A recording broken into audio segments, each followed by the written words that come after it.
Hello friends, मैं रविंद्र मिश्रा। मैं पिछले 15 सालों से ऑप्शनल के रूप में हिंदी साहित्य वो पढ़ाता रहा हूँ और स्टूडेंट्स के बहुत अच्छे मार्क्स आते रहे हैं। तमाम लोगों ने जिन्होंने भी सिलेक्शन हासिल किया है, बहुत अच्छे मार्क्स आए हैं। आज हम लोग एक वैकल्पिक विषय या ऑप्शनल के तौर पर हिंदी साहित्य की हम लोग चर्चा करेंगे कि एक वैकल्पिक विषय के तौर पर यह हिंदी साहित्य किस प्रकार का विषय है या क्यों हमें एक ऑप्शनल के तौर पर रखना चाहिए, इसे रखने के बाद कैसे या किस प्रकार इसका अध्ययन करना चाहिए कि यह अल्टीमेटली हमें सिविल सर्विसेज पास करने में या हमारे गोल को अचीव करने में वो हमारी मदद करे। क्योंकि हमारा मकसद हमारा जो गोल है उसे अचीव करना है, उसे पाना है। और उस लिहाज से हिंदी साहित्य एक शानदार वैकल्पिक विषय है, एक बेहतर ऑप्शनल सब्जेक्ट है। सबसे पहली बात कि यह जो विषय है वह बहुत ही सरल है, बहुत ही सहज है और बहुत ही रोचक है। आप कह सकते हैं कि ये सरल कैसे है। तो पहली बात यह कि यह एक साहित्य का विषय है, साहित्य है, किसी एक भाषा का, हिंदी भाषा का साहित्य है। और साहित्य क्या होता है? कहानी, कविता, नाटक आदि के जरिए जीवन और जमाने को, समय और समाज को समझने की कोशिश की जाती है। आप गौर करेंगे कि आप में से कोई भी ऐसा नहीं होगा जिनकी फिल्मों को देखने में रुचि ना हो या इस तरह की जो एक्टिविटीज़ है उसमें रुचि ना हो। अब आप सोचिए कि कोई भी एक फिल्म, मसलन एक उदाहरण लेते हैं, एक लगान फिल्म। यह लगान फिल्म देखकर कुछ लोग निकल रहे हैं, उसमें कुछ आप जैसे सिविल सर्विसेज की तैयारी या प्रिपरेशन करने वाले लोग हैं, कुछ लोग हैं जो सामान्य जीवन में मेहनत मजदूरी करते हैं और ज़्यादा पढ़े लिखे नहीं हैं, कुछ लोग हैं जो थोड़े पढ़े लिखे हैं और बहुत पढ़े लिखे नहीं हैं। लेकिन वो फिल्म देखकर निकलने वालों में से आप सबको पूछेंगे तो सबकी कोई ना कोई राय होगी। राय यह कि भाई यह फिल्म क्या है, किस तरह की कहानी थी या क्या कहना चाह रहा था। और आप देखेंगे कि प्रत्येक व्यक्ति अपने तरीके से उस पर अपनी राय रखेगा और लगभग सबकी राय सही होगी। गलत तो शायद ही किसी की होगी, लगभग सबकी राय सही होगी। और वह जो नहीं भी पढ़ लिख पा रहा है, वह भी सामने से देख कर आ रहा है तो वह उस फिल्म के विषय में अपनी राय रखता है, या कोई नाटक देख कर निकलता है तो अपनी राय रखता है। इस लिहाज से यह एक ऐसा विषय है जो आपको समझिए कि कथा कहानियाँ सुनाकर वो प्रश्न पूछता है। और इसलिए यह विषय बहुत रोचक है। हमारी पूरी जिंदगी बचपन से जो शुरू होती है वह उन्हीं किस्से कहानियों के इर्द गिर्द शुरू होती है। हम में से किसको याद नहीं होगा, बचपन में हम लोग नाना नानी, दादा दादी के आसपास बैठकर कहानियां सुना करते थे, बड़े चाव से सुना करते थे। अगर वह नानी या दादी या दादा या नाना वह कहानी कहते कहते कुछ देर के लिए रुक जाते थे, एक पाउज ले लेते थे, एक विराम आ जाता था, तो हमारी उत्कंठा जग जाती थी। नानी उसके बाद क्या, दादा उसके बाद क्या। ये जो उसके बाद क्या की हमारी उत्कंठा है, यानी किस्से कहानियों के प्रति जो हमारा लगाव है, उसकी जो रोचकता है, वो अलग से हमारे अंदर डालने की ज़रूरत नहीं है, वह इनकलकेटेड है हमारे अंदर। इसलिए यह एक रोचक विषय है। अब इसमें केवल अंतर यह होता है कि जब आपसे सवाल पूछे जाते हैं तो बचपन में अक्सर मुझे एक कहानी सुनने को मिलती थी, शायद नानी सुनाती थी या नाना सुनाते थे। वो अक्सर एक कहानी सुनाते थे, किसी पंचतंत्र आदि की कोई कहानी होती थी कि एक व्यक्ति, उसके 4 लड़के थे और चारों लड़के आपस में लड़ते झगड़ते थे। बेचारा जब बूढ़ा हुआ तो उसने महसूस किया कि भाई क्या हो, कैसे होगा, इन लोगों के मेरे गुजर जाने के बाद इन लोगों की ज़िंदगी में वो प्रेम का तत्व तो रहेगा ही नहीं, ये आपस में लड़ेंगे भिड़ेंगे और तब इनके लिए दिक्कतें होगी। तो ऐसे में एक दिन वह लकड़ी की एक गट्ठर लेकर आया या लकड़ी के गट्ठर उसने मंगवाए और अपने चारों लड़कों से बारी बारी से कहा कि इस गट्ठर को तोड़ दो। जाहिर है पूरे गट्ठर को कोई न तोड़ सका, और तब उसने गट्ठर खोल दिए और एक एक पतली पतली लकड़ी उसने अपने चारों बेटों को बारी बारी से दी और कहा कि तोड़ो, और जाहिर है सबने आसानी से तोड़ दिए। ये कहानियाँ हमें सुनाई जाती थी, और तब भी दादी नानी दादा नाना के द्वारा पूछा जाता था कि इस कहानी को सुनकर तुमने क्या सीखा, तुम्हें क्या सीख मिली, और हम चट से कहते थे कि एकता में बल होता है, एक साथ मिलके रहेंगे तो हमें कोई तोड़ नहीं सकेगा, और अगर हम लोग अलग अलग रहेंगे तो हमें कोई तोड़ देगा।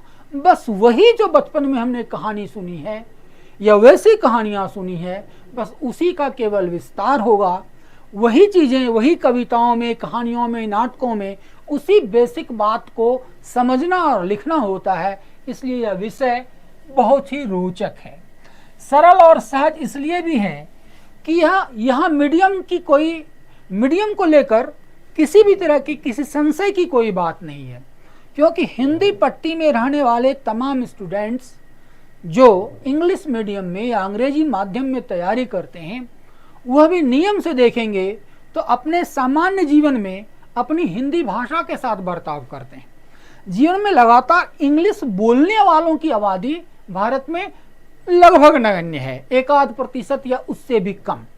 तो जो इंग्लिश मीडियम में आप पेपर देते हैं वह भी चीज़ों को अपने जीवन व्यवहार में हिंदी में, और यहाँ तक कि अपने घर की बोलियों में, अपनी पिछली पीढ़ी से, अपने नानी दादी से, नाना दादा से, वो आप इवन घर की बोलियों में, हिंदी पट्टी के क्षेत्र में जो बोलियां हैं, कोई बांगरू बोल के, कोई राजस्थानी बोल के, कोई पहाड़ी बोल के, कोई मारवाड़ी बोल के, कोई मैथिली बोल के, कोई भोजपुरी बोल के, कोई मगही बोल के, आदि आदि बोलियों के जरिए अपने आप को प्रकट करता है। इसलिए माध्यम के तौर पर यह विषय अंग्रेजी और हिंदी दोनों के लिए कोई बाध्यता नहीं है, यह साहित्य है, और साहित्य किसी भी भाषा का हो उसकी लगभग जो बेसिक बातें होंगी, उसके अंदर जो तत्व हैं जिस पर हम लोग आगे बात करेंगे, वह सबका एक ही है, क्योंकि साहित्य का संबंध समाज से होता है, और समाज से जुड़ी हुई चीज़ों में किसे रुचि नहीं होती, किसे वह चीज़ें सरल नहीं लगती, किसे वह चीज़ें सहज नहीं लगती। लिहाजा यह एक ऐसा ऑप्शनल है जो सरल है, सहज है और रोचक है। दूसरी बात, यह बहुत अंकदायी विषय है। आप अगर गौर करेंगे, आप देखेंगे कि जिन लोगों ने अपने वैकल्पिक विषय के तौर पर, ऑप्शनल के तौर पर हिंदी साहित्य लिया है और थोड़े सीरियस हैं, थोड़े ढंग से अगर उन्होंने प्रिपरेशन किया है, तो यह एक शानदार अंकदायी विषय है, और इसके पीछे रीजन है। एक तो यह कि इसमें, जिस पर हम लोग आगे बात करेंगे, पहले देख लें कि अंकदायी विषय है। एक जो सबसे बड़ी बात है यह कि इसमें उत्तर गलत अमूमन नहीं होते, या तो बहुत अच्छे होंगे या थोड़े कम अच्छे होंगे या उससे भी ज़्यादा अच्छे होंगे, गलत की संभावना नहीं है, क्योंकि साहित्य में किसी भी लिखी हुई कविता या किसी कहानी या किसी उपन्यास को पढ़कर, देखकर, समझकर सब अपनी अपनी राय बना सकते हैं, और इसलिए यहाँ वह राय बनाने की छूट है। इसलिए जैसे मैंने पहले कहा कि आप कोई फिल्म देखकर आते हैं, किसी और की जो राय होगी वो थोड़ी सी आपसे अलग हो सकती है, मोटे मोटे तौर पर बेसिक बातें सबकी वही होती हैं। इसलिए लिटरेचर के उत्तर गलत नहीं होते, और यह आपको मौका देता है कि आप अपनी प्रतिभा का, अपने एनालिटिकल पावर का, अपने आलोचनात्मक शक्ति का प्रयोग कर सकें। इसलिए यहाँ आपके भीतर की लिखने की खूबसूरती बहुत बेहतर तरीके से प्रकट होती है, और इसलिए यह विषय एक अंकदायी विषय है। तीसरी बात है कि आप अगर गौर से देखेंगे तो प्रतिशत के लिहाज से अंतिम परिणाम देने वाले 2-4 अव्वल विकल्पों में से आपको यह दिखाई पड़ेगा।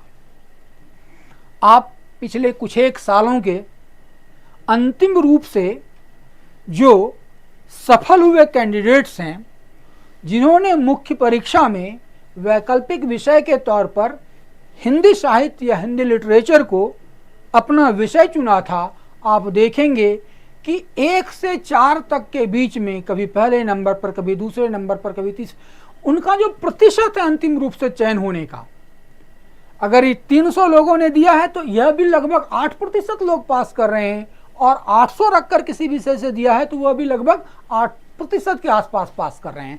तो प्रतिशत के तौर पर आप अगर परिणाम देखेंगे तो इनका अव्वल 3-4 जो परिणाम देने वाले विषय हैं उसमें कभी भी उससे बाहर इनका स्थान नहीं होता।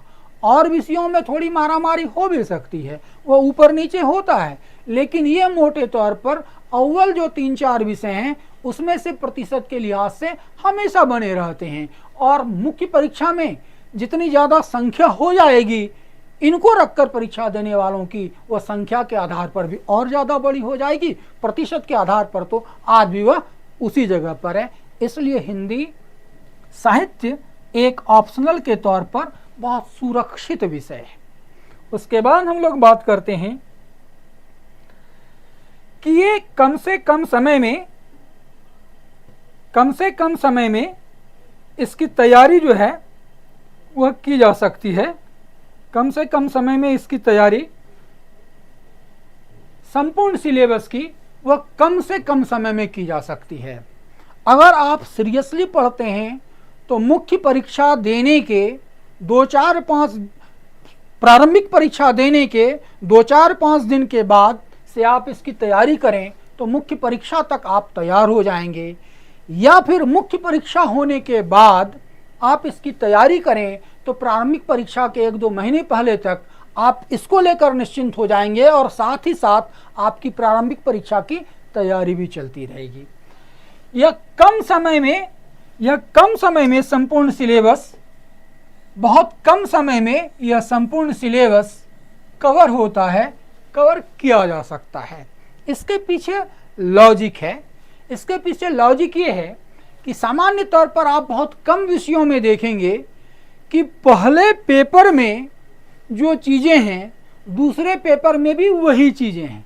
जैसे एक उदाहरण के तौर पर, मैं यहाँ इतिहास या किसी विषय के लिए कोई नेगेटिव बात नहीं बोल रहा, लेकिन एक जैसे मान लीजिए कि आपका इतिहास या हिस्ट्री ऑप्शनल होता है, हमारा भी हुआ करता था, तो 2-2 विषय थे उस जमाने में। तो जैसे अगर आप इतिहास पढ़ते हैं तो पहले पेपर में अगर आप भारत के प्राचीन हिस्से का इतिहास पढ़ते हैं, दूसरे पेपर में दूसरे भाग में मध्यकालीन भारत का, और इसी तरह से दूसरे पेपर में आधुनिक भारत का, और फिर आधुनिक विश्व का, तो आपको पहले पेपर के सवाल दूसरे पेपर में, यानी सिलेबस का पहले पेपर का हिस्सा उसका दूसरे हिस्से के साथ उस सेंस में ताल्लुक नहीं होगा। यहाँ आपको प्राचीन भारत, मध्यकालीन भारत से सवाल पूछे जाएंगे, तो वहाँ आधुनिक भारत और आधुनिक विश्व से। जबकि हिंदी के सिलेबस जो हैं वह एक पहला पेपर, यह जो पहला पेपर है फर्स्ट पेपर, और यह जो सेकेंड पेपर है, वह दोनों एक दूसरे से जुड़े हुए हैं, अंतर्गुम्फित हैं। जैसे एक उदाहरण के तौर पर आप देखें कि पहले पेपर में साहित्य का इतिहास आप पढ़ेंगे भक्ति काल, और भक्ति काल पढ़ेंगे तो सामने लिखा होगा कि आपको भक्ति काल इन 4 कवियों के जरिए पढ़ना है, जैसे कबीर, जायसी, सूर और तुलसी। और आप दूसरे पेपर में जाएंगे, आपको फिर उन्हीं 4 कवियों को पढ़ना है, कबीर, जायसी, सूर और तुलसी।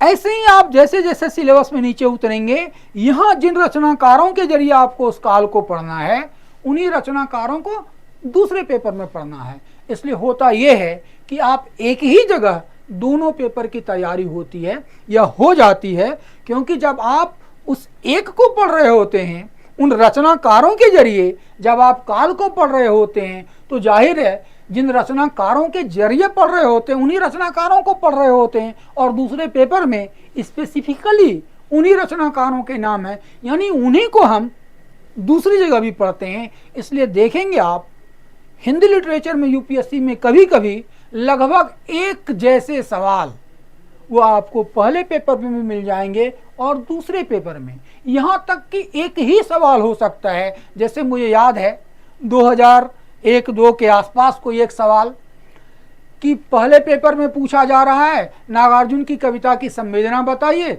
दूसरे पेपर में भी वही पूछा जा रहा है। पहले पेपर में अगर पूछा जा रहा है मुक्तिबोध की कविता की संवेदना बताइए, तो दूसरे पेपर भी। यह कहने का अर्थ है कि दोनों पेपर एक ही है, एक ही जगह, एक ही बातें दोनों जगह लिखी हुई हैं, लिहाजा इसकी तैयारी आसान हो जाती है। वह सिलेबस दिखने में बड़ा होता है, वह लगभग जो उसका कलेवर या आकार दिखता है, वस्तुतः वह सिलेबस जो दिखता है वह वास्तव में उसका 60% है, क्योंकि अधिकांश बातें दोहराव के तौर पर हैं। जैसे मान लीजिए कि आप उपन्यास पढ़ते हैं तो उपन्यास का विकास, तो वहाँ जिनके नाम हैं प्रेमचंद के जरिए पढ़ते हैं और उन्हीं प्रेमचंद को आप दूसरे पेपर में गोदान के जरिए पढ़ते हैं।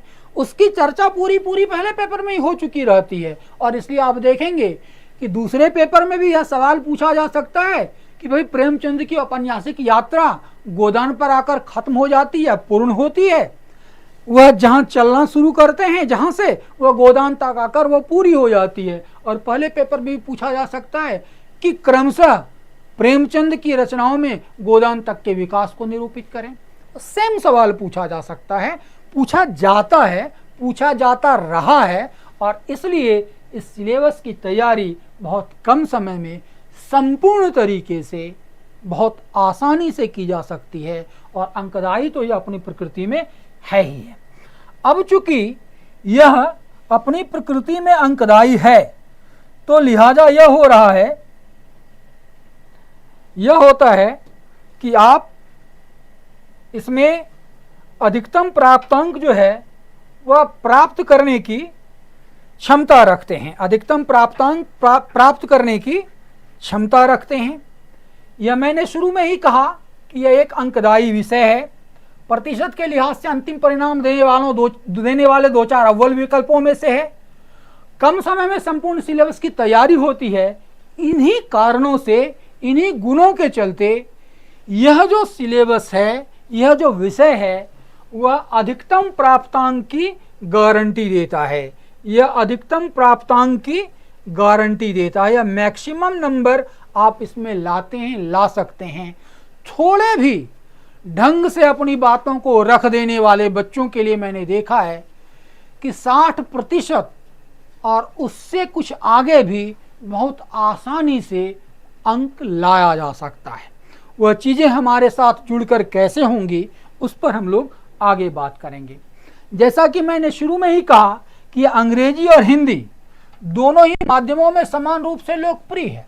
मैं अपने अनुभव से जानता हूँ, बहुत ज़्यादा संख्या में हमने IIT, MIT आदि में पढ़ने वाले बच्चों को अपनी क्लास में हिंदी लिटरेचर के लिए आते हुए देखा है, उन्हें पढ़ाया, बताया, सिखाया है, और दूसरी तरफ उनके रिजल्ट भी बहुत अच्छे हैं। इंग्लिश मीडियम के बहुत सारे लोग ऑप्शनल के तौर पर जो हिंदी पट्टी के हैं, इसलिए हिंदी साहित्य चुनते हैं कि हिंदी एक भाषा के तौर पर उनके लिए कोई परेशानी है ही नहीं। वह आज भी इंग्लिश से बहुत ज़्यादा सहज हैं, उनके लिए ज़्यादा आत्मीय भाषा हिंदी है। मैंने कहा कि कभी कभी तो उन्हें एक दूसरी जो घर की बोली है उसका भी जीवन में व्यवहार करना पड़ता है, और जीवन व्यवहार में भारत में इंग्लिश का लगभग नगण्य व्यवहार है। लिहाजा हिंदी क्षेत्र के जो इंग्लिश मीडियम के स्टूडेंट हैं वो बड़ी आसानी से हिंदी साहित्य ऑप्ट करते हैं और बहुत शानदार प्रदर्शन करते हैं। इसलिए यह इंग्लिश मीडियम वालों के लिए भी उतना ही सशक्त, उतना ही फलदायी, उतना ही कम समय में तैयार होने वाला और उतना ही बेहतर ऑप्शनल है जितना हिंदी माध्यम में तैयारी करने वालों के लिए। बल्कि हिंदी साहित्य में इंग्लिश और हिंदी मीडियम के बैरियर खत्म हो जाते हैं। यहाँ कोई मीडियम का बैरियर नहीं होता, बल्कि दोनों समान रूप से अच्छे प्रदर्शन करते हैं और समान रूप से बहुत अच्छे मार्क्स पाते रहे हैं। इसके बाद एक बात आती है कि अक्सर लोग यह कहते हैं कि भाई हम जो है कि कोई दूसरा विषय और होता है तो उसे जो है उसके जरिए हमें कुछ सुविधा होती है दूसरे और विषयों में, लेकिन ऐसा नहीं होता कि हिंदी साहित्य को अगर हम लोग पढ़ें तो हिंदी साहित्य को पढ़ने से हमें हिंदी साहित्य के अलावे और फायदा क्या क्या मिल सकता है। तो एक बात ये समझ लीजिए कि यह साहित्य होता है, वह जब भी कोई लिखता है तो वह अपने समय के धार्मिक, सांस्कृतिक, राजनीतिक, सामाजिक और आर्थिक मुद्दों को उठाता है। हमने शुरू में बात की, आप फिल्म देखने जाते हैं तो बिना विषय के तो फिल्म नहीं होती, और वह विषय उठाने की कोशिश करता है सामान्य तौर पर अच्छी फिल्में जो समाज के विषय हों, जिसमें समाज की संस्कृति, धर्म, अर्थतंत्र, राजनीति, समाज कैसे जी रहा है, कौन सी समस्याएं हैं, उन तमाम चीज़ों पर वह फोकस रहती हैं। उसी तरह से यह जो साहित्य है वह उससे भी ज़्यादा अपने समाज में धंसकर लिखा जाता है, और इसलिए साहित्य के विषय में यह कहा जाता है कि भाई ये कालजयी साहित्य है। जो अच्छी रचनाएं वह कालजयी होती हैं, कालजीवी होती हैं, वह अपने समय को जीतकर आगे तक के लिए प्रासंगिक होती हैं और आगे के समय तक भी वह चलती रहती हैं। मसलन एक छोटा सा उदाहरण लोग आज भी तुलसीदास का उदाहरण देते हैं कि तुलसीदास यह कहते हैं कि भाई लोग पूछ रहे हैं कि क्या करें, कहाँ जाएं। तुलसीदास की कुछ एक पंक्तियों को लोग उदाहरण में रखते हैं कि खेती ना किसान को, भिखारी को ना भीख, बलि बनिक को बनिज, ना चाकर को चाकरी, जीविका विहीन लोग सिद्धमान सोच बस, कहें एक एकन सो कहाँ जाई का करी। आपको इससे परेशान नहीं होना, ये याद रखने के लिए आपके लिए नहीं है, वह संकेतों में काम चलता है, लेकिन उस पर अलग से बात करेंगे। देखें तुलसीदास क्या कहते हैं कि किसान को खेती नहीं है, खेती ना किसान को, और जो व्यापार करने वाले लोग हैं उनके लिए व्यापार करने वाली परिस्थितियां नहीं है। जो शासक है उसको केवल बलि या टैक्स से मतलब है। जीविका विहीन लोग हैं, यानी लोगों के आजीविका के साधन नहीं है, यानी वह बेरोजगार हैं। ऐसी स्थिति है कि भिखारी को भी भीख देने की स्थिति नहीं है लोगों की। समाज का सोच सुस्त पड़ा हुआ है, सिद्धमान सोच, सुस्त पड़ा हुआ सोच है। कहें एक एकन सो, एक से यानी एक दूसरे से कहते हैं कि कहाँ जाई का करी, कहाँ जाएं क्या करें। आप लोगों ने अपने घरों में सुना होगा कि जो दो गार्जियन या हमारे आपके पिताजी वगैरह जिनके लड़के बेरोजगार हैं, किसी ने MBA कर रखा है, किसी ने इंजीनियरिंग कर रखी है, तो ऐसे ही बातचीत करेंगे, हाँ भाई सिन्हा जी, हाँ भाई यादव जी, और बताइए, हाँ भाई वर्मा जी, हाँ भाई, अरे आपका लड़का देखिए ना उसने इंजीनियरिंग कर रखा है, अब कहीं जुगाड़ नहीं हो रहा, कहीं नौकरी नहीं हो रही, हाँ क्या करें, कहाँ जाएं। यह जो कहाँ जाई का करी वो तुलसीदास ने आज से 500 साल पहले लिखा, वह क्या बदल गया? आज भी तो वही स्थिति है। किसान को खेती की परेशानी है, जो पढ़े लिखे लोग हैं उनको चाकरी यानी नौकरी नहीं मिलती, जीविका के साधन, यह समस्या है। जब तक समाज है तब तक साहित्य उसकी प्रासंगिकता है। इसलिए साहित्य क्या करता है कि वह आपको आपके धार्मिक, सांस्कृतिक, राजनीतिक, सामाजिक और आर्थिक मुद्दों के संदर्भ में आपकी आंख, नजर और नजरिए को और साफ करता है, आपके आलोचनात्मक विवेक को जगाता है। इसलिए इस तरह के मुद्दों में आपकी कलम बेहतर चल पाती है। आप गोदान उपन्यास पढ़ते हैं और हर साल देखते हैं, हर दूसरे साल देखते हैं कि प्रश्न इस तरह से पूछा जा रहा है या आपको लिखने के लिए कहा जा रहा है कि भाई किसान की जो समस्या वहां थी, किसान की वह समस्या क्या आज खत्म हो गई?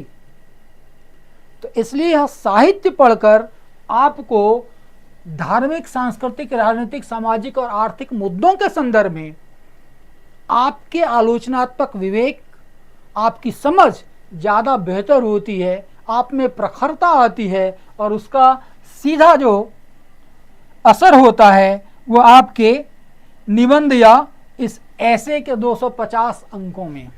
एक सीधा सा सवाल मैं आपसे ऐसे ही पूछना अगर चाहूँ कि बचपन में जब आप लोग ऐसे लिखते थे, ऐसे के तौर पर जब आप ऐसे लिखते थे निबंध के तौर पर, तो आपको लिटरेचर की ही किसी भाषा में लिखना होता था ना, चाहे वह हिंदी में, इंग्लिश में, संस्कृत में, जो साहित्य की भाषा, जो भी भाषा और उसके साहित्य होंगे उसी में से आपको, आपकी बचपन के लेवल पर मैं बता रहा हूँ कि मेरी पहली रेल यात्रा, यह निबंध लिखने के लिए फिजिक्स में तो नहीं आता था, केमिस्ट्री में निबंध लिखने तो नहीं आता जिसको हम निबंध कहते हैं, और यूपीएससी जिसे निबंध के तौर पर एक संपूर्ण पेपर के रूप में पूछता है, उस निबंध को आप अगर पढ़ते हैं तो साहित्य में, और जाहिर है जहां आप एक टॉपिक या विषय के तौर पर निबंध पढ़ते हैं उसकी निबंध लिखने में सबसे बड़ी भूमिका होगी। लिहाजा इस निबंध के 250 अंकों में आपके लिए सर्वाधिक उपयोगी अगर कोई होता है तो वो लिटरेचर है, और आप यह हिंदी लिटरेचर के तौर पर पढ़ रहे हैं। अब आगे हम लोग यह बात करेंगे कि हम जो पढ़ा रहे हैं अपनी क्लास में, यहाँ शुभ्रा रंजन आईएएस में यह जो हमारी क्लास चल रही है, इस क्लास की क्या खासियत है, इस क्लास को हम लोग आपके लिए कितना बेहतरीन, आपके के अनुरूप और आपकी अंतिम सफलता के लिए उसे कितना आपके अनुकूल बनाकर चलते हैं, इस पर हम लोग बात करेंगे। तो हम लोग अब आगे बढ़ते हैं कि आप जब हमारी क्लास में आएंगे तो हमारी क्या खासियतें हैं जिसके चलते आप हमारी क्लास में पढ़ने के लिए आ रहे हैं। एक बात तो सबसे पहले कि हमने कहा कि हिंदी साहित्य अपने आप में एक सरल विषय है, यह अपने आप में सरल विषय है, और उसे हम और भी सरलता से आपके लिए ग्रहण करने योग्य बना देंगे। यानी एक जो कॉन्सेप्चुअल क्लैरिटी होती है वह आपको सबसे बेहतर मिलेगी। क्यों? क्योंकि हमारी क्लास जो लाइव क्लास है, जहां हम और आप आमने सामने बैठकर, क्लास में आमने सामने बैठकर जब हम लोग डिस्कस करते हैं तो क्या होता है कि जब आप आमने सामने होते हैं, जैसा हमने कहा कि हिंदी साहित्य में अमूमन गलत उत्तर नहीं होते, उत्तर थोड़े लचर या कमजोर हो सकते हैं, अच्छे हो सकते हैं, बेहतर हो सकते हैं, शानदार हो सकते हैं, गलत नहीं होंगे। गलत तब हो जब मान लीजिए कि आपने गोदान की कहानी पढ़ ली एक उपन्यास के तौर पर, या आपने कोई फिल्म ही देख ली, उस फिल्म में कोई व्यक्ति जो चारों तरफ से परेशान हो, लाचार हो, समाज राजनीति उसका शोषण कर रहा हो, और आप निकल कर कहें कि वह फिल्म में वही सबसे बड़ा वह गुंडा है, तब तो गलत हो सकता है। तो ऐसी मानसिकता या ऐसी मानसिक स्थिति वाले लोग सीरियल्स में अपीयर नहीं होते, जाहिर सी बात है। गोदान पढ़कर कोई यह तो नहीं कह देगा ना कि गोदान एक उपन्यास है जिसके माध्यम से होरी जैसे गुंडे का चरित्र दिखाया गया है, तो कोई नहीं कहेगा। यह जब कहने वाली जिसकी स्थिति होगी, जाहिर है वो आपके साथ पेपर में नहीं शरीक हो रहा होगा। तो खैर, मैंने यह कहा कि चूंकि यह एक सरल विषय है, हम उसे और सरलता से, इतने बेहतर तरीके से उसे आपके सामने रखते हैं, और चूंकि हम लाइव क्लास में बैठते हैं, हम आमने सामने बैठते हैं, तो दो बातें होती हैं कि जब हम आपसे बात कर रहे होते हैं तो आपके साथ एक पर्सनल इंटरेक्शन होता है। उससे ये होता है कि उस विषय पर हमारी राय, हमारे अनुभव, और कभी कभी आप जैसे बच्चों के भी, उनकी तरफ से भी कोई राय आती है। और मैंने कहा कि साहित्य में कोई एकदम से स्थिर उत्तर तो है नहीं, वह उत्तर हमेशा निरंतर और बेहतर हो सकता है। तो चूंकि हम लोग लाइव क्लास में बैठकर सामने बात करते हैं, लिहाजा एक इंटरेक्शन होता है जिसमें हम आपको विषय की गहराई से, आसानी से परिचित करवाते हैं, और आप अपनी तरफ से शेयर करते हैं। जो चीज़ें आपको कठिन लग सकती हैं, जो चीज़ें आपको और आसान महसूस हो सकती हैं, इसके जरिए ये होता है कि एक कंबाइंड कॉन्सेप्चुअल क्लैरिटी स्थापित होती है, और वह बहुत आसानी से विषय को ग्राह्य बना लेता है। दूसरी बात यह है कि हम लोग इस क्लास में संपूर्ण पाठ्यक्रम के प्रत्येक हिस्से की पूर्ण तैयारी करते हैं। वह इसलिए कि पाठ्यक्रम के हर हिस्से पर हमारी एक जैसी पकड़ है। बहुत सारे जगहों पर बहुत सारे विषयों के विषय में आप देखेंगे, मैं इसी की बात नहीं कर रहा, कि टीचर को जो चीज़ें थोड़ी सहज लगती हैं, जहां वह अपने आप को बेहतर महसूस करता है, उन चीज़ों को पढ़ाकर और बाकी नोट्स वगैरह थमाकर वह काम चलाने की कोशिश करते हैं। हमारी यह पिछले 15 सालों के दौरान सबसे बड़ी खासियत यह रही है कि सिलेबस के एक छोटे से हिस्से को भी हम छोड़ते नहीं और उसको उसी कॉन्सेप्चुअल क्लैरिटी के साथ, उसी अवधारणा की एकदम सफाई के साथ उसे पढ़ाते हैं और समूचे सिलेबस के हर हिस्से की पूर्ण तैयारी करवाते हैं। इसलिए आपको कहीं भी एग्जामिनेशन हॉल में जाकर शहतीर गिनने की ज़रूरत नहीं होती। आपको हमेशा पता होता है कि आपकी क्लास में इस पर ऐसी बात हुई है। तीसरी बात कि हम वह चीज़ें ही नहीं करवाते जो प्रश्न आ गए, जो आ गए वो तो आ गए।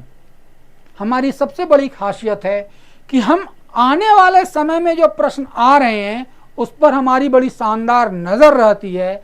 लिहाजा आप हमेशा वाकिफ़ रहते हैं कि जो ट्रेंड में चेंजेस आ रहे हैं या जो सब्जेक्ट का जो टॉपिक आपने पढ़ा उसमें नए सवाल कौन से आएंगे, आ सकते हैं, वह हमारी तरफ से एक आपके लिए सबसे बेहतर उपहार होता है। लिहाजा ये संपूर्ण पाठ्यक्रम की तैयारी, आने वाले प्रश्नों को लेकर आपको सचेत करना, इसके चलते यह होता है कि आप हमेशा एग्जामिनेशन हॉल में शानदार परफॉर्मेंस करके आते हैं। तीसरी बात यह कि हम लोग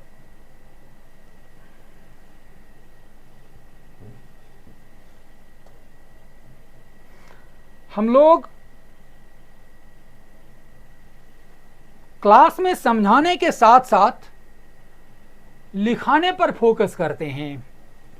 अब कहें कि लिखाने पर भी फोकस करते हैं, समझाने पर पर्याप्त समय देते हैं, समझाने पर पर्याप्त समय देते हैं, लेकिन साथ साथ लिखाने पर इसलिए फोकस करते हैं कि वो जो डिक्टेशन होता है उससे क्या होता है कि आप जब कोई चीज़ लिख रहे होते हैं, एक तो हमने पूरा समझा दिया, जब आप लिखते हैं तो आप 3 जगह काम करते हैं।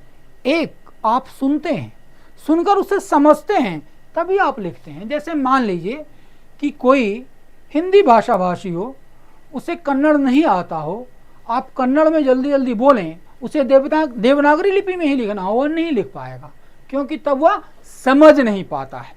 तो जब आप लिखते हैं, डिक्टेशन की ताकत यह होती है कि आप एक साथ सुनते हैं, समझते हैं और तब लिखते हैं। इससे क्या होता है कि आपकी पूरी समझ बढ़ती है, आपको उत्तर लिखने की आपकी क्षमता का और विकास होता है। उसके बाद हमारे जो प्रिंटेड नोट्स हैं और वो जो क्लास में हम लिखाएंगे जो डिक्टेशन, उसके अलावा आपको कहीं भी एक कागज़ का टुकड़ा नोट्स के तौर पर नहीं पढ़ना पड़ेगा। जाहिर है कि सिलेबस में जो टेक्स्ट लगे होते हैं कि भाई गोदान उपन्यास है, उससे सवाल आएंगे, तो गोदान उपन्यास आपको पढ़ने हैं। आपको पता है कि कोई फिल्म से मुझे सवाल पूछे जाएंगे तो फिल्म तो देखेंगे ही, तो वैसे ही आपको उन टेक्स्ट के अलावे एक अक्षर हमारे प्रिंटेड नोट्स और क्लास नोट्स के बाहर आपको एक अक्षर के लिए यहाँ वहाँ जाने की ज़रूरत नहीं पड़ेगी। ये गारंटी है कि जो भी सवाल वहाँ आएंगे वो इन्हीं दोनों से आएंगे, इससे बाहर नहीं आ सकते। तीसरी बात कि हम लगातार अपनी क्लास में हर तीसरे चौथे दिन आपको जो टॉपिक पढ़ा रहे होते हैं उसका स्पॉन्टेनियस क्वेश्चन देते हैं। 10 मिनट 8 मिनट का वक्त देते हैं और आपसे आंसर लिखवाते हैं।